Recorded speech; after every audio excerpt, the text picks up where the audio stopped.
Absolutely. Going back to that second fight with Ruiz, the first fight where you hit a hiccup, the first in your career. You know, that's that third round where you went down twice. How do you come back from something like that?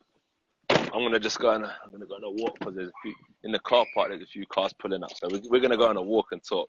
Hey, let's go for a walk. Why not? So how do I pull back from that in that third round in Madison Square Garden? Yeah. Ruiz, when you're you got knocked out in 43 seconds. You knocked him out. Excuse me. I was gonna say. Oh dear.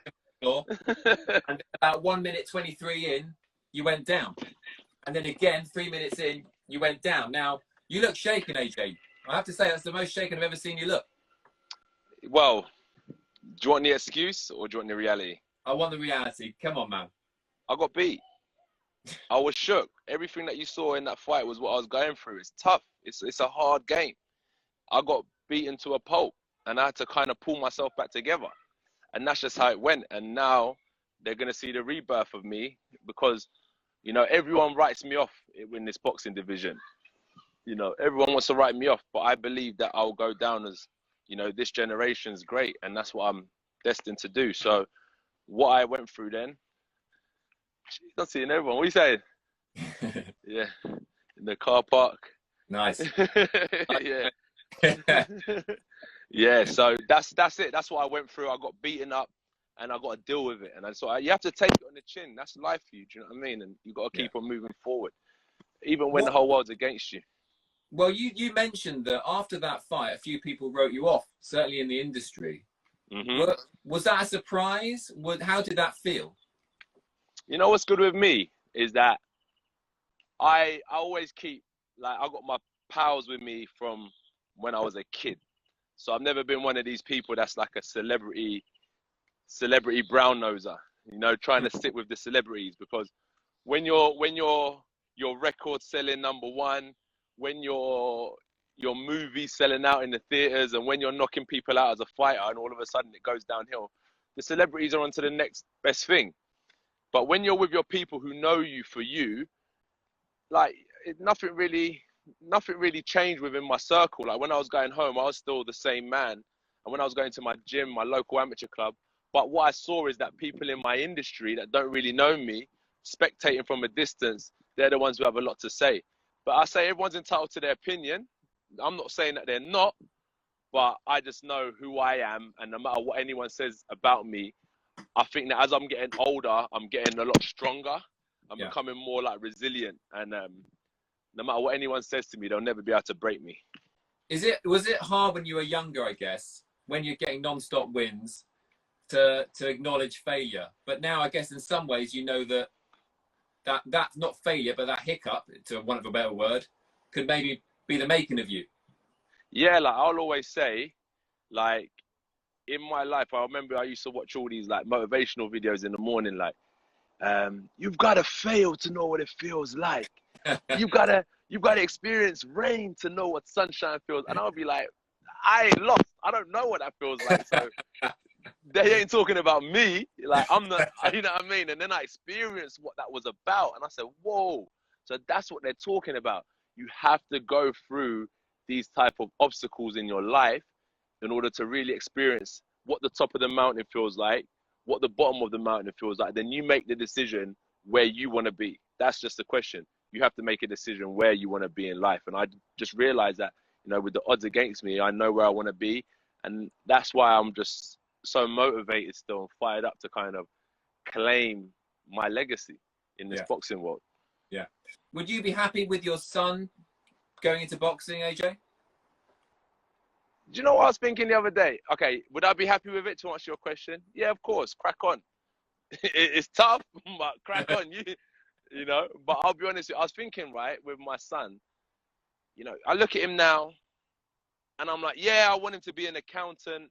You know, I was watching some documentaries today on Mark Cuban, and I'm like, yeah, I want him to be an entrepreneur.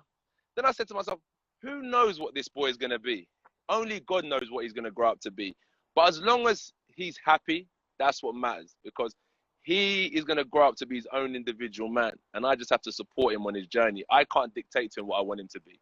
I want him to either take inspiration from me as an athlete, but not just so much for what boxing is, but wake up early, you know, go out to work, come home to the family, provide for the family, have good morals, and these type of things. That's what I want him to take. And I don't know, boxing, more than welcome.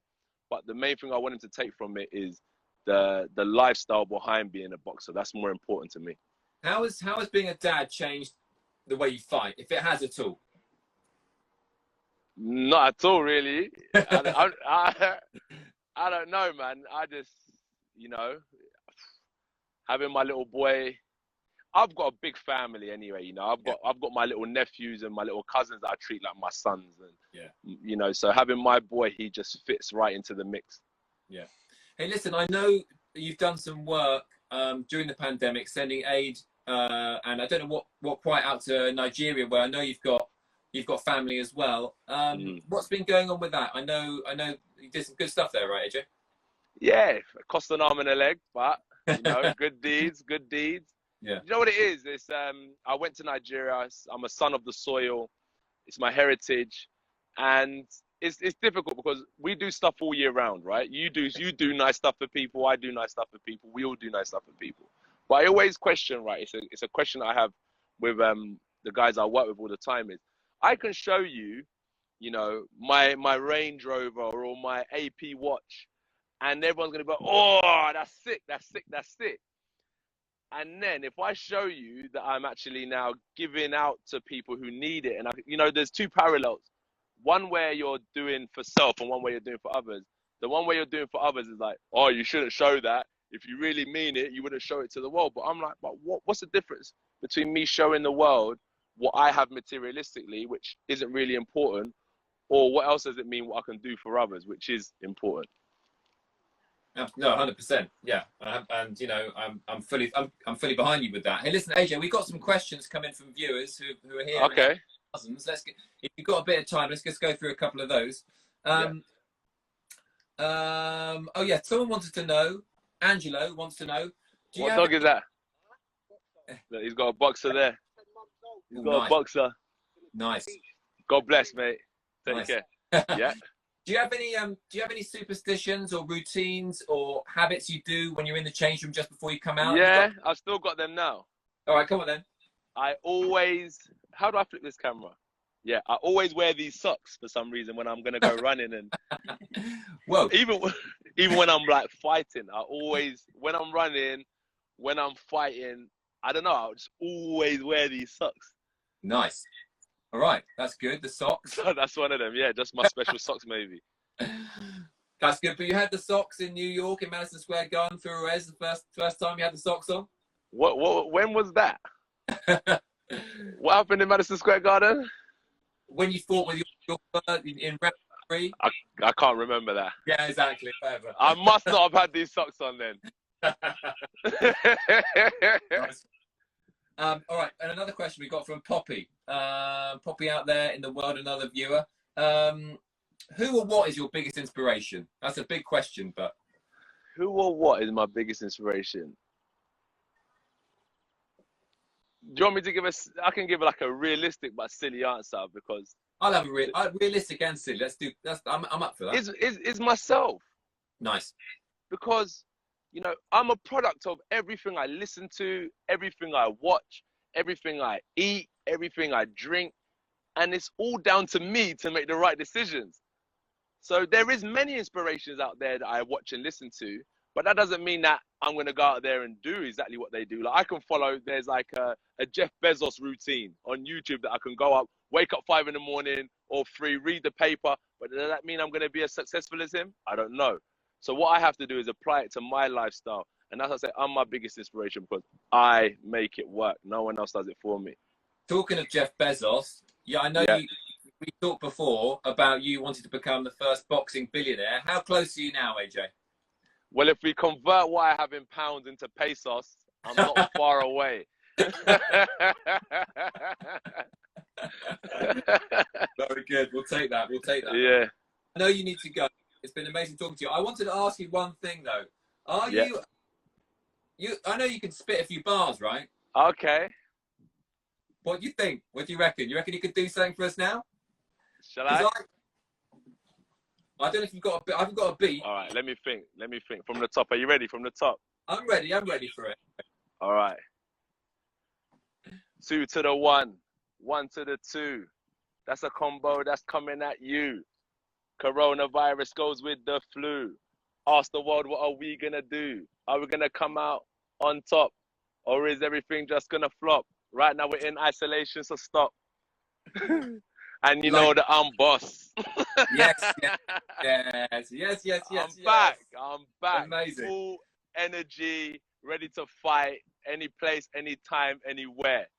And So also, just to let them know before we leave, 258 merchandise, AJ Boxing merchandise in collaboration with Boss.